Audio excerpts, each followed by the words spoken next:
I don't think if Dan Campbell in the next 2 seasons goes out and wins a playoff game, that removes same old Lions mentality. The same old Lions a lot of times got this game in the bag, gonna go out and have a good Sunday, and they screw it up somehow. Don't run from it, embrace it, and try to destroy it. The elephant in the room, Dan, is you are the head coach of arguably the worst franchise in all of professional sports. The Lions are so pathetic. The teams just don't take them seriously.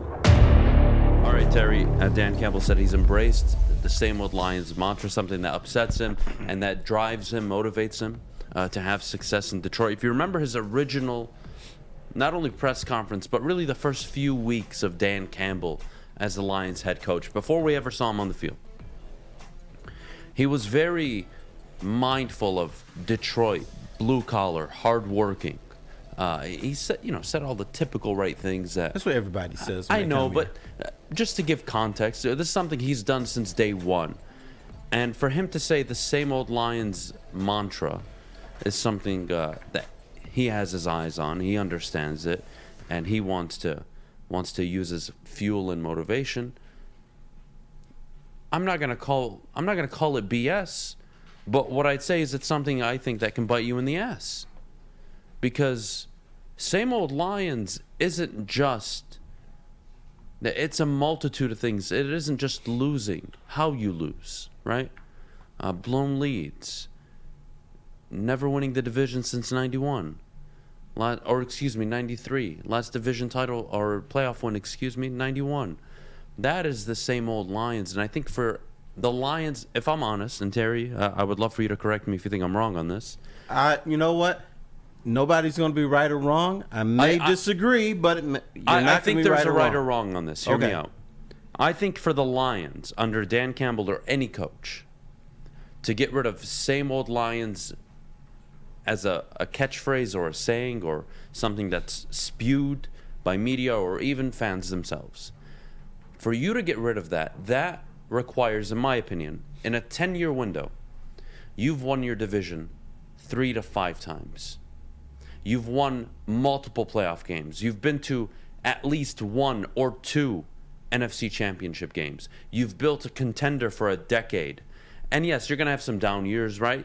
There are the Steelers. There are the, even to an extent, the Ravens, the Chiefs with Mahomes, Brady and the Pats. They win for a long time. But just based on historical evidence, we see that every 2-3 years, you should be winning your division in the NFL.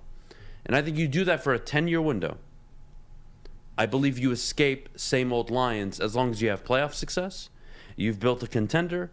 You've represented maybe the NFC in the Super Bowl, dare I say. Even if you didn't, I think getting to an NFC or 2 NFC championship games in a decade is a significant accomplishment for any franchise, not just the Lions. Right.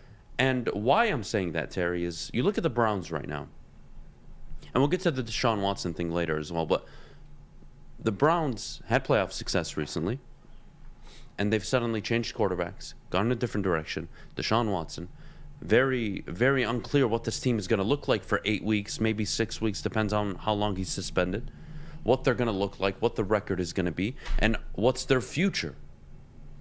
And I don't think, if I'm honest, I don't think if Dan Campbell in the next 2 seasons goes out and wins a playoff game, that removes same old Lions mentality. Because that doesn't take into effect you can and you should have success every 2-3 years. That is the NFL. Welcome to the club. Welcome to the party. But to get rid of it, I think it's a 10-year stretch where you've won your division every 3 years, every 2 years, and you're winning multiple playoff games. You're making runs. You get to an NFC championship or 2. I think that's how you get rid of it. I don't think it's just by one instance. Let me say this about moment. you. You're very cute and analytical. I'm going to be blunt. It's not being stupid, because the same old Lions a lot of times got this game in the bag, going to go out and have a good Sunday, and they screw it up somehow. That's part of the same old Lions. But I'm glad that he's embracing his demons and not running away from them. He says he's using same old Lions as a motivation. It's a motivation to rid of the Lions of that moniker. I I could be different on things, but I say if you've got a problem, don't run from it, embrace it, and try to destroy it. And I think that's what Dan Campbell wants to do. He's got a bunch of guys in that locker room, and I'm sure if you've been a Lion player for 3 months, you've heard the same old Lions BS, and it makes you angry. And I'm glad Dan Campbell's saying, don't like it, but this is who we are, and we're going to fight this.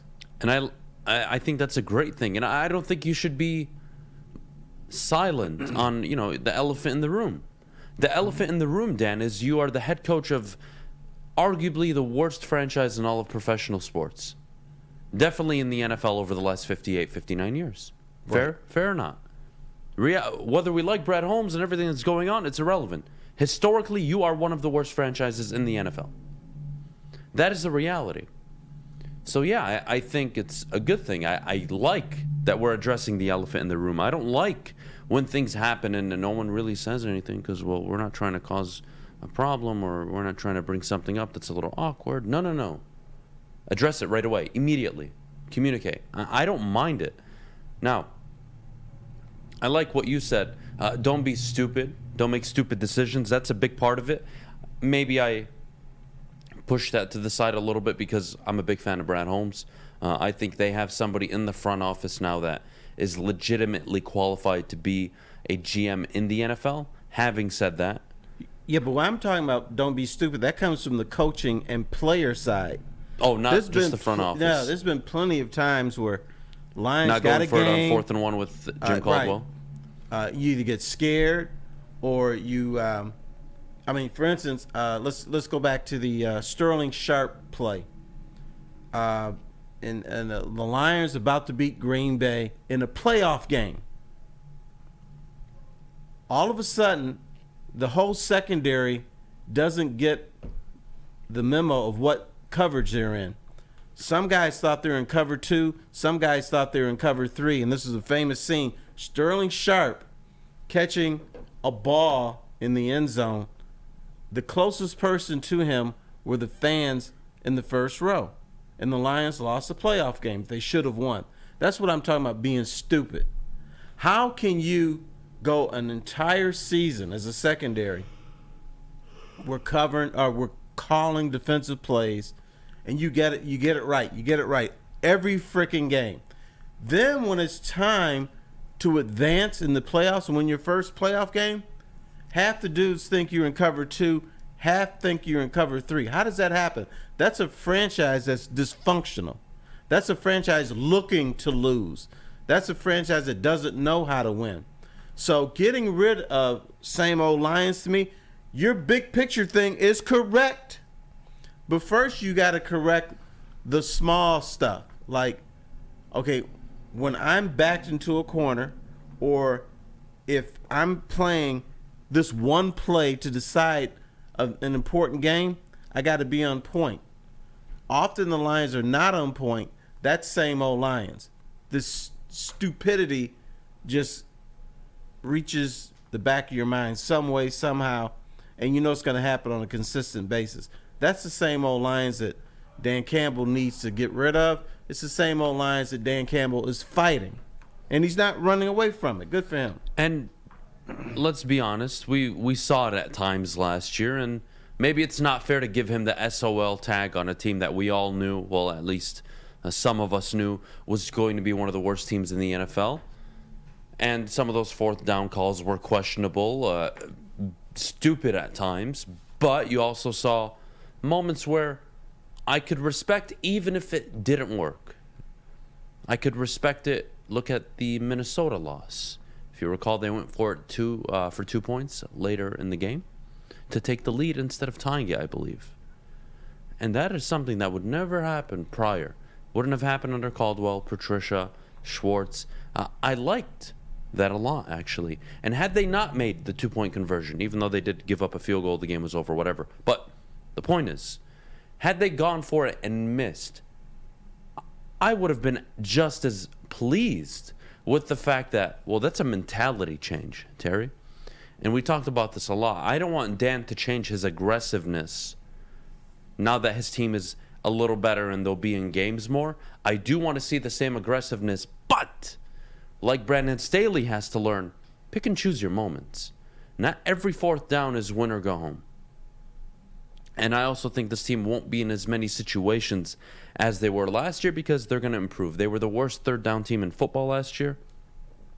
I expect them, of all the teams in the NFL, to take the most significant leap from 32 probably to 17 or 18 this season. I think they're going to be one of the better third down teams because of Jared Goff's confidence, play action, movement, pre-snap, the ability to run the ball and set up third and shorts. I like the idea of this team being one of the better third down teams, but back to Dan Campbell, I want to see that continued.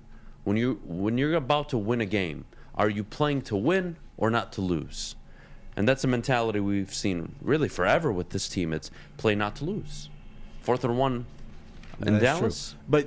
But you know, we're in fairness, when you look at the Lions, particularly last 5 or 6 years, on 3rd and 1 and 4th and 1, they can't run the football.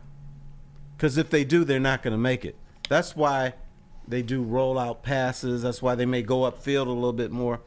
But let me warn you, young man, I know you're ready for football season. There are going to be several times this Lions football season where you're going to come in on a Monday and say, what the hell were they thinking? Why did they do that? They're going to still have to make questionable decisions because if they just play it by the vest, they'll win 4 games this year. But if Dan Campbell has that same mentality he had last year, maybe not to the extent that he did last year, but still thinking we got to do something. We got to do something that's either, whether you want to call it aggressive or shocking or surprising. That's the way that the Lions are going to progress and be a better team. You know, before we wrap this up, I do want to acknowledge down the stretch as well, when Dan Campbell did take over play calling and Ben Johnson was involved in game planning and calling up or designing plays towards the end of the season. This team, I believe, and chat, correct me if I'm wrong, went from 31st or 32nd in terms of offensive efficiency in the NFL to 7th during that stretch. Yeah, I was thinking the number 7. I think that is correct. And that is indicative of Dan Campbell. And I think that's one of the biggest reasons why, Terry, I'm sure you heard me last season. I'm very, very upset 10, 11, 12 weeks into the year. And then Minnesota happened. And then Minnesota happened again when they actually won. And then the Cardinals game. And I said, you know what? This team is actually playing football. They're not just out there not with their heads, cut off, running around like headless chicken. Mm-hmm. No, there's a plan here. And backed off and said, you know what? Show me. I can at least respect you because you made a leadership move.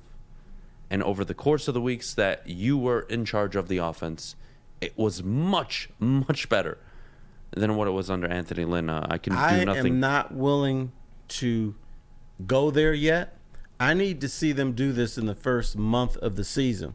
Because what has happened a lot of times with the Lions is later in the season, the opponents are like, oh, we're playing the Lions. We can come in here and chill out. And so then we're around and say, hey, the Lions are looking better now. But you got to look at the opponent. The opponent, even though they say, oh, we're serious about every team we play, they're not. They're not serious about every team. And I think later in the season, teams sleep on the Lions a little bit. We got this win.